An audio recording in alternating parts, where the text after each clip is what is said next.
Gloire à Dieu. Amen. Merci Seigneur, je suis content d'être là parmi vous. Premièrement, je voudrais remercier les anciens qui me laissent la place ce soir et le privilège de pouvoir vous apporter le conseil de la parole de Dieu. Je suis un jeune candidat au ministère et je suis honoré d'être là, honoré de pouvoir vous parler de la part du Seigneur ce soir. Je suis content de voir quelques copains qui sont ici. Et je vous le dis, ce n'est pas sans crainte que je vais vous apporter le mot que le Seigneur a mis sur mon cœur. Et un jour, j'ai posé cette question-là à mon ancien. J'ai dit, depuis que je prêche, à chaque fois que je monte derrière le micro, j'ai peur. Ça sent vacances. Il m'a dit, comme ça s'en ira, tu te poseras des questions. Ça s'en va pas de nous. Si je viendrais vous porter la parole avec quelques mots à moi, un beau discours que j'essayerai de faire avec des belles paroles, on essaierait de faire pour le mieux, je pense que je réussirai à sortir quelque chose, et c'est sans appréhension que je viendrai vous dire quelque chose. Mais ce soir, je ne viens pas parler de moi, si mes paroles à moi n'ont pas beaucoup de valeur. Ce qu'on veut ce soir, c'est un mot de Dieu. Amen. Et un mot de Dieu peut tout changer. Un mot de Dieu, ça transforme une vie, ça bouleverse un cœur. On a écouté dans les témoignages, on le sait, on a vu des chrétiens autour de nous. Et je voudrais vous parler ce soir, je ne vais pas vous parler du président des États-Unis, je voudrais vous parler de Jésus. Amen. Mais avant ça, je voudrais vous expliquer une petite histoire qu'un jour j'ai dit et qui m'a touché, qui m'a fait du bien. C'est un jour, un jeune homme, il a eu à cœur de construire un petit bateau. Il a voulu construire un petit bateau et puis il a mis tout en œuvre, tous ses moyens pour construire un petit bateau. Et ce qu'il a fait, c'est qu'il a pris son petit bateau, il a commencé à construire la coque, il a construit le pont, il a mis des mâts, une petite voile, tout. Et puis son petit bateau, là, c'était quelque chose de merveilleux, c'était un beau petit bateau. Et puis lui, il a dit, c'est bien, le bateau est beau, mais maintenant je voudrais voir s'il est capable de flotter, s'il va aller un peu sur la mer et faire comme un bateau peut faire. Alors il a pris le petit bateau, il a descendu une rivière pas trop loin de chez lui, il s'est mis à genoux, il a pris son petit bateau, il l'a posé sur la rivière, l'histoire nous dit. Et le petit bateau a commencé à partir, le vent s'est pris dans la voile, et le petit bateau marchait. Et lui, il était à côté de son petit bateau, et puis le vent a poussé le petit bateau un peu trop vite. Et lui, il a couru, il a essayé de rattraper son petit bateau, alors il a pris un bâton, il a essayé de le bloquer. À plusieurs moyens, pendant plusieurs fois, il a essayé de rattraper son bateau. Il a essayé de le rattraper avec divers moyens, et il n'a pas réussi. Jusqu'au bout d'un moment, son petit bateau, il s'est perdu. Impossible de le rattraper. Puis l'histoire nous dit que quelques temps ont passé, et un jour, il a passé devant une petite boutique d'antiquité. Et quand il a passé devant la boutique d'antiquité, il a vu son bateau en vitrine. Et c'était le bateau qu'il avait construit quand il était jeune. Alors il a vite rentré dans la boutique d'antiquité, puis il a dit, monsieur, il dit, le bateau que vous avez à l'entrée dans la vitrine, il dit, c'est le mien, c'est mon bateau à moi, il dit, c'est moi qui l'ai construit. Ben, il dit, j'en doute pas, jeune homme. Il dit, je crois que c'est toi qui l'as construit, il n'y a pas de problème. Ben, il dit, si c'est à moi, mais tu sais que c'est moi qui l'ai construit, je vais le récupérer. Il a dit, non. Il dit, aujourd'hui, il est à moi. Il dit, si tu veux le récupérer, il va falloir payer le prix. Alors lui, un peu dégoûté, il est sorti dehors, il a commencé à faire quelques travaux, il a donné de son temps, il a mis tout en œuvre pour avoir l'argent qu'il fallait. Et une fois qu'il avait son petit argent de poche, il est rentré dans la boutique et il a racheté son bateau. Et quand il a racheté ce bateau-là, il a pris le petit bateau et s'est serré sur son cœur. Puis il est sorti, puis il a parlé à son petit bateau. Il s'est assis, puis il a dit, regarde, il dit, aujourd'hui, tu es à moi 2 fois. Une fois parce que je t'ai créé, et une fois parce que je t'ai racheté. Amen. Et alors d'aujourd'hui, c'est notre histoire, ça. C'est ce qui nous concerne à nous. C'est l'histoire de Jésus avec l'humanité. Il a créé l'homme à son image, tout était parfait. Et à divers moyens et à divers moments de la parole de Dieu et de l'histoire, on voit que Jésus a essayé de rattraper l'homme par divers moyens et ça a échoué. Mais un jour, il a fallu qu'il fasse quelque chose. Un jour, il est venu et un jour, il a payé le prix. Aujourd'hui, on lui appartient 2 fois, nous qui l'avons accepté. Une fois parce qu'il nous a créés et une fois parce qu'il nous a rachetés. Amen. Et je voudrais vous lire un passage de la parole de Dieu. Ça se trouve dans Jean 3, au verset 14. Et je voudrais vous parler de la discussion, de la conversation entre Jésus et Nicodème. Un jour, il nous est dit que Nicodème va venir de nuit vers Jésus. Et ils vont avoir une discussion ensemble. Ils vont parler de la nouvelle naissance, ils vont parler de choses à venir. Et à un certain moment, Jésus va parler à Nicodème et va lui dire ces mots-là. Ça se trouve dans Jean 3, verset 14. De même que le serpent fut élevé dans le désert, il faut que le Fils de l'homme soit élevé. Et puis à ce moment-là, si nous, moi je vous lis le verset tout de suite, sans vous en donner l'explication, c'est pas facile à comprendre.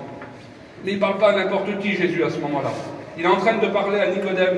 Nicodème, c'est pas n'importe qui, c'est un docteur de la loi, c'est un homme qui connaît la loi, qui connaît la parole de Dieu par cœur à l'époque. C'est un homme qui l'enseigne aux autres. Et à l'époque, il n'y a pas d'ordinateur, il n'y a pas de tout ça. Pour connaître la loi, pour connaître la Torah, il fallait être un homme de lecture, un homme plongé dans les Écritures. Donc il connaît Nicodème, il connaît comment que la loi marche à l'époque. Et là, Jésus est en train de lui parler, il le connaît à Nicodème, il sait que c'est un homme qui connaît la loi. Et il va lui parler, il va lui dire ça. De même que le serpent fut élevé dans le désert, il faut que le Fils de l'homme soit élevé. Et ça veut dire quoi ça? Ça veut dire qu'à un certain moment dans la parole de Dieu, on retrouve cette histoire-là dans Nombre 21 au verset 4, c'est le serpent d'airain. Il est en train de lui rappeler quelque chose.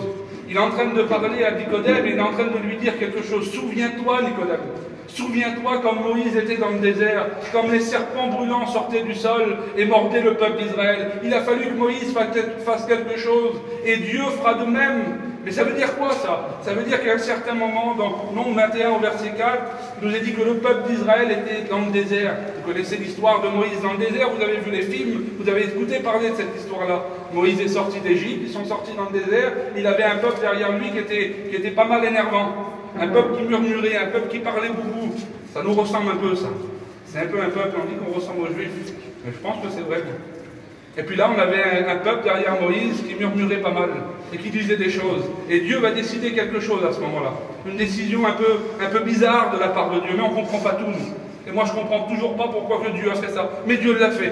Et si je comprendrais comme Dieu, je serais Dieu, mais je ne suis pas Dieu. Vous ne l'êtes pas non plus. Mais à un certain moment, des serpents brûlants vont sortir du sol et vont commencer à mordre le peuple d'Israël. Et chaque personne qui était mordue mourait. Et il nous est dit qu'en Israël, en ces moments-là, beaucoup de gens mourent. Il y a beaucoup de gens qui ont été mordus.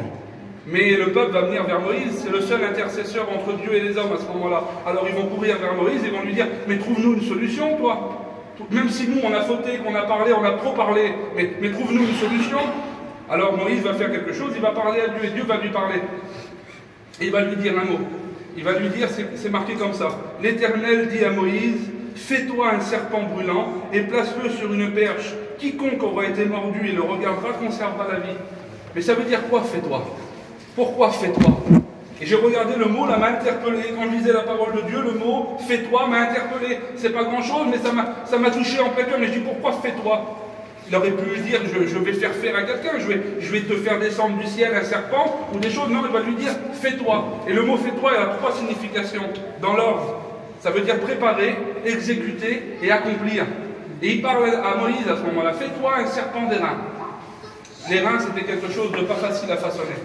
Il fallait qu'on le fasse brûler plusieurs fois. Il fallait qu'on martèle et qu'on martèle et qu'on martèle. Ça ressemble un peu à l'étain, si vous voulez. Mais sauf qu'à l'époque, on ne travaillait pas de la même façon. Et puis là, il va se faire un serpent d'airain. Il va travailler le serpent pendant un certain temps, là. Et une fois que le serpent va être fait, il va le mettre au bout d'une perche, il va l'élever. Et quand il va l'élever, tous ceux qui regardent le serpent d'airain conservent la vie. Malgré qu'on a été mordu. Malgré tout ce qui se passe. Malgré tous ceux qui sont là, qui ont encore la tête baissée et qui ne veulent pas regarder le serpent. Mais ceux qui le font, ceux qui tournent les regards vers le serpent, ceux qui tournent les regards vers Jésus sont rayonnants de joie. Amen. Amen.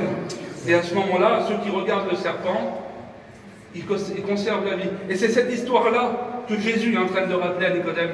Il est en train de lui dire, il y a eu un moment où Moïse s'est fait un serpent d'airain, où il y a eu le serpent des hommes, le serpent de Moïse pour le peuple d'Israël. Mais c'est plus le même temps, Nicodème. Il n'est plus le temps de se faire des serpents d'airain. Il y a un moment où, de la même façon que Dieu a sauvé le peuple d'Israël, un jour, ça ne sera plus le serpent d'airain, ça sera l'agneau de Dieu. Amen. Et là, ça change tout. Il va faire de la même manière, mais ça ne sera pas les mêmes éléments, Nicodème. Je suis en train de te rappeler l'histoire de la parole de Dieu que tu connais, Nicodème. Je ne vais pas te raconter quelque chose. Quand il parlait au berger, il parlait de brebis, il parlait de choses. Quand il parlait à un vignoble, il parlait de la vigne, il parlait des choses. Jésus se met à la portée des hommes. Et c'est toujours mis à notre portée. La parole de Dieu, elle est compréhensible, elle est facile à comprendre. On la comprend et elle est facile à saisir. C'est vrai ou c'est pas vrai? Elle est facile à saisir, la parole de Dieu. Et à ce moment-là, il parle à Nicodème d'une histoire qu'il connaît. Il est en train de lui annoncer quelque chose d'important. C'est qu'un jour, lui aussi sera élevé. Mais de quelle façon? Et on va voir, fais-toi un serpent d'airain. Mais Dieu aussi, un jour, lui, il s'est fait. Mais comment? Il a fallu qu'il prépare, qu'il exécute et qu'il accomplisse son plan. De la même manière que Moïse l'a fait. Et comment il l'a préparé? Genèse 3,15. Dans le jardin. Au commencement de la parole de Dieu, Si on veut lire la parole de Dieu, la lire dès le commencement, au chapitre 3 et au verset 15, on commence à lire la parole de Dieu. Et Dieu est déjà en train de nous annoncer le plan. Le plan rédempteur, pas n'importe quel plan, celui qui va venir des milliers d'années plus tard, mais Dieu l'avait déjà annoncé. Ceux de la parole de Dieu, comme Nicodème, qui soi-disant connaissait la loi par cœur, avaient passé à côté de ça. Dieu, à un moment dans le jardin, va dire au serpent, celui qui croyait avoir gagné, il va lui dire quelque chose. Il dit, je mettrai inimité entre toi et la femme. Je te rendrai ennemi, si vous voulez. Je vous rendrai ennemi entre toi et la femme. Il y aura quelque chose de mauvais entre vous, entre ta postérité et sa postérité. Mais celle-ci, pas n'importe qui, la postérité de la femme, celle-ci t'écrasera la tête. Et toi, tu lui baisseras le talon. Il avait déjà préparé le plan. Il connaissait déjà le plan. Le plan était déjà préparé. Il lui avait annoncé des milliers d'années plus avant. Et peu un peu plus tard, Ésaïe 6 au verset 8. Pour les pasteurs, pour ceux qui connaissent la parole de Dieu, c'est un moment marquant aussi de la parole de Dieu. C'est qu'à un moment, Dieu va se poser une question, et vous la connaissez, mais qui enverrai-je et qui marchera pour nous? Qui enverrai-je et qui marchera pour nous? C'est la question qui s'est posée un jour dans le ciel, et ça me revient à l'histoire du petit bateau. Combien de fois que Dieu a envoyé des hommes, que Dieu a envoyé des libérateurs, quand on lit le livre des juges, on voit des libérateurs, on voit des hommes terribles, on va plus loin dans la parole de Dieu, on voit des rois, on voit des prophètes, on voit des hommes extraordinaires dans la parole de Dieu, des hommes que Dieu a envoyés, des moyens de salut extraordinaires pour l'homme, qui n'étaient pas toujours faciles à accomplir, mais Dieu tendait toujours la main, et Dieu tendait la main, et Dieu tendait la main, et les hommes la refusaient, mais à un certain moment, mais qui enverrai-je? Si ça ne suffit pas, ces moyens-là, si ces moyens-là ne suffisent pas, mais qui enverrai-je? Et une voix se fit entendre, la parole de Dieu nous dit. Alléluia. Moi, envoie-moi. Amen. Gloire à Dieu. Moi, envoie-moi. Vous savez ce que ça veut dire, le mot qui marchera pour nous? Ça veut dire venir, marcher, accomplir, mourir. Voilà ce que ça veut dire. Mais qui le fera, ça? Qui sera capable de le faire? Ben, Père, moi, envoie-moi. Alors le plan était préparé, le plan était mis en exécution, et il a fallu qu'un jour il soit accompli. Et qu'on voit à travers la parole de Dieu que Jésus est venu sur la terre, non pas comme un grand roi, non pas comme le plus grand des prophètes. Il est venu sur la terre dans une étape remplie d'humilité. Il s'est baptisé dans le Jourdain, pour ceux qui y ont été. C'est une petite rivière boueuse, pas terrible, encore l'humilité. Il n'a pas cherché les premières places, mais il est venu sur la terre en tant qu'homme. À 30 ans, il a passé par les eaux du baptême, et il a commencé son ministère. Pendant 3 ans, il a fait du bien. Pendant 3 ans, il a guéri les malades. Pendant 3 ans, il a fait du bien à chaque personne qui s'approchait de lui. Et lui, à un certain moment, on l'a même reconnu comme tel. Une semaine avant de le crucifier, il est rentré dans les ports de Jérusalem, on criait Hosanna, Hosanna, au fils de David. On jetait des branches d'olivier devant lui, des branches de palmier, c'était quelque chose de merveilleux. Et une semaine après, le même peuple qui disait de lui Hosanna, au fils de David, eh bien, crucifiez-le. Et on l'a crucifié. Voilà comment on a appris, comment on a accompli le plan. Jean 3,16. Car Dieu a tant aimé les hommes qu'il a donné son Fils unique, afin que quiconque croise en lui ne périsse pas, mais qu'il ait la vie éternelle. Quelle beauté! On le cite tellement souvent, qu'on en perd la valeur de ce. Et quand on le cite, ça ne touche plus personne. Et ben, quand on le cite, ça me touche. Parce que c'est pour moi qu'il l'a fait. Et quiconque, ça me concerne à moi aussi. Parce qu'un jour, moi, pécheur comme j'étais, misérable et pas grand-chose, et c'est sans fausse humilité, c'est vrai. J'étais pas grand-chose, mais je l'ai reconnu que j'étais pas grand-chose. Et si je voulais de la valeur dans ma vie, il me le fallait lui. Amen. Et je l'ai accepté. Et on dit souvent derrière le micro, j'ai tout donné à Dieu. Mais qu'est-ce que j'ai donné? Je me suis baptisé, j'avais 15 ans, mais j'ai rien donné au Seigneur. Mais j'ai rien de bon à donner à Dieu, moi. Mais lui, il m'a tout donné. Lui, il m'a tout donné. Et je vous le dis, c'est vrai, il m'a tout donné. Je suis un homme comblé, je suis un homme heureux. Et je sais qu'avec lui, j'ai tout. Amen. J'ai tout en Dieu. Et puis on le voit, le plan a été préparé, le plan a été exécuté, le plan a été accompli. Il nous a dit que dans le jardin, il lui a dit que la postérité de la femme t'écrasera la tête. Quelle beauté! La tête du serpent. Il n'y en avait pas qu'un serpent. On le retrouve ça dans Ésaïe 53. Je ne vais pas vous parler, il n'est pas parlé de serpent dans Ésaïe 53. Il nous est marqué plusieurs choses et je voudrais qu'on le lise ensemble. J'ai marqué ça, moi. Pour les serpents. Le serpent de la maladie. Vous voyez qu'il lui a écrasé la tête au serpent de la maladie? Ça se trouve dans Ésaïe 53, au verset 4 et au verset 5. On le lit ensemble? Cependant, ce sont nos souffrances qu'il a portées. C'est de nos douleurs qu'il s'est chargé. Nous l'avons considéré comme puni, frappé de Dieu et humilié. Mais il a été blessé pour nos péchés, brisé pour nos iniquités. Et le châtiment qui nous donne la paix est tombé sur lui. Et c'est par ses meurtrissures que nous sommes guéris. Oui, à travers le sacrifice de la croix, il a écrasé la tête du serpent de la maladie. Et si tu es malade, alors aujourd'hui, après la réunion, tu peux venir devant après la prédication. Les serviteurs de Dieu t'imposent les mains. Moi, je le crois de tout mon cœur, que si toi aussi tu le crois. Parce qu'il y a la foi du serviteur de Dieu, mais il y a aussi la foi du malade. Et si toi tu le crois, je crois qu'à l'instant même, là, ici, le serpent de la maladie peut être écrasé. Le serpent de l'angoisse, le serpent de la tristesse, le serpent du malheur. On vient de le lire au verset 5. Le châtiment qui nous donne la paix. Imaginez-vous, il est tombé sur lui, le châtiment qui nous donne la paix à nous. Il a fallu que lui le porte. Il a porté le châtiment. Et ça nous donne la paix alors. On a la paix à travers lui. Il est le prince de la paix. Je vous lis un autre verset, ça se trouve dans Luc 4 au verset 18. Quelle beauté, Seigneur Jésus. Luc 4 au verset 18. L'Esprit du Seigneur est sur moi, c'est Jésus qui parle. Parce qu'il m'a oint pour annoncer une bonne nouvelle aux pauvres. Il m'a envoyé pour guérir ceux qui ont le cœur brisé, pour proclamer aux captifs la délivrance et aux aveugles le recouvrement de la vue, pour renvoyer libres les opprimés, pour publier une année de grâce du Seigneur. Oui, il est celui qui vient, qui écrase la tête du serpent de ce qui nous fait du mal. Imaginez-vous, ceux qui ne dorment pas des nuits, ceux qui prennent des cachets, ceux qui font des choses parfois pour dormir. Il y en a d'autres, c'est l'alcool, d'autres c'est la drogue, et toutes ces choses, on le sait, on les connaît. On n'a pas peur de les faire, alors moi je ne vais pas avoir peur de les citer derrière le micro, c'est pas grave ça. Jésus vient, il écrase la tête des serpents. Et puis j'ai prêché un coup ce message-là, le réunion de jeunes, et j'en ai parlé. Et puis je me suis dit, moi, qu'avant il fallait faire des messages pour les jeunes, ou des messages pour les moins jeunes. Mais non. La parole de Dieu, elle nous concerne à tous. Amen. Vous les connaissez, les morsures secrètes, vous? Les morsures cachées, ceux qu'on ne voit pas, ceux qu'on ne montre pas aux autres. Parce que quelqu'un qui est en dépression, parfois, on le voit de l'extérieur. Mais l'angoisse qui frappe un cœur, celui qui est tout seul chez lui dans son camping, que devant les autres, tout est beau, tout est bien, mais le serpent qui nous mord en secret, Naaman, et les 10 lépreux, vous connaissez les histoires, les 10 lépreux sont là, on le voit qu'ils sont lépreux. Naaman, il a une cuirasse, il a quelque chose qui le cache. C'est pas la même, c'est pas pareil. Et bien, il y a beaucoup de gens qui ont la cuirasse de Naaman. L'orgueil, la façade, devant les autres, tout va bien, tout est beau. Et les morsures sont cachées, on ne les voit pas. Mais Dieu les voit, lui. Dieu les voit. Dieu voit même les morsures cachées. Ce qui fait du mal en secret, Dieu le voit. Et à la croix, il a vaincu ces choses-là. J'ai marqué le serpent du lien, c'est la même chose. Et le plus important, le serpent du péché. Celui qui a détruit les hommes. Celui qu'on compare au serpent brûlant qui sortait dans le désert. Ceux qui sont mordus et qui meurent dans le péché.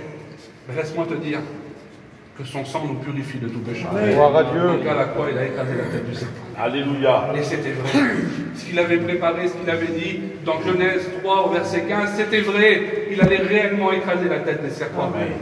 Et à la croix, quand le Seigneur il est crucifié, il y a les paroles sur la croix, et à la fin, il va dire un mot, le Seigneur. Il va dire tout est accompli. Imaginez-vous, tout est accompli. Et puis on était aux écoles bibliques, et je terminerai avec ça. C'est notre ancien Glazo qui nous a appris ça. Et le mot tout est accompli, alors je ne vais pas vous faire du grec ou du latin, mais je vais être obligé de vous citer le mot, parce que c'est l'ancien qui nous l'a dit, puis je vais vous le citer quand même.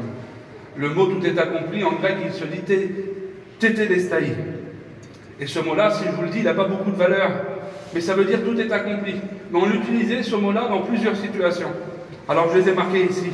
Un général de guerre, une fois qu'il avait combattu, qu'il avait gagné une bataille, il se mettait sur son char, en face de son armée, il levait son épée et criait ce mot-là, tétélestai. Ça voulait dire j'ai gagné la bataille, j'ai remporté la victoire.